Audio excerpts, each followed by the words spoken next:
எவ்வளவு பேரடா ஏமாத்திட்டு இருக்க. அதாவது என்னன்னா, நீ இவ்வளவு பேர் ஏமாத்துன, எனக்கு அது தெரிஞ்சிச்சு, நான் அதுல இருந்து வெளியே வந்துட்டேன், டிவோர்ஸ் கேஸ் கொடுக்குற எல்லாம் ஓகேடா. வந்ததுக்கு அப்புறமாவும் திருந்தாம இப்போ வரைக்கும் எவ்வளவு பேர் ஏமாத்திக்கிட்டு இருக்கடா.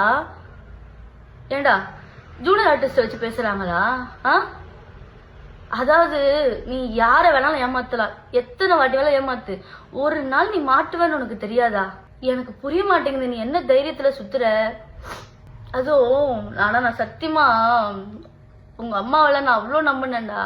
நான் அவங்கள என் ஃபேமிலி மாதிரி பார்த்தேன்டா. நான் வந்துட்டேன், சரி யாராவது ஒருத்தர் எனக்கு ஃபோன் பண்ணி பேசுறீங்களா, இல்ல நீ என்ன சமாதானப்படுத்தணும்னு ஏதாவது ஒரு ஸ்டெப் எடுத்து வச்சியா? எப்படிடா உனக்கு இப்படிலாம் பண்ண தோணுது? நீலாம் மனுஷனே கிடையாதுடா. எக்ஸ் ஒய்ஃப் சொல்லக்கூடாது, ஓ ஒய்ஃப் நானு.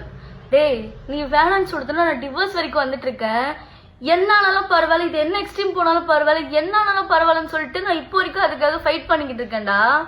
நீ வேணான்னு சொல்லிட்டு நான் ஃபைட் பண்ணிக்கிட்டு இருக்கேன், உனக்கு அது தெரியுதா? எனக்கு நீ வேணாம், எனக்கு உன்ன பிடிக்கல. இப்படி ஒரு கேவலமான ஜென்மம் என் லைஃப் பார்ட்னரா எனக்கு தேவையில்ல. அதுக்கு என்ன கெட்ட பேர் வந்தாலும் பரவாயில்ல, என்ன ஆனாலும் பரவாயில்ல. இது வரைக்கும் நீ பண்ணாதது ஒன்றும் புதுசா பண்ண போறது இல்ல.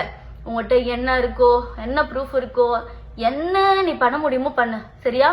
எல்லாத்துக்குமே நான் ரெடியா இருக்கேன். ஆனா நீ இப்ப வரைக்கும் திருந்தாம எல்லாரும் இன்னும் ஏமாத்திக்கிட்டு இருக்க பாத்தியா? அதெல்லாம் பார்க்கும் போதெல்லாம் என்னால முடியலடா.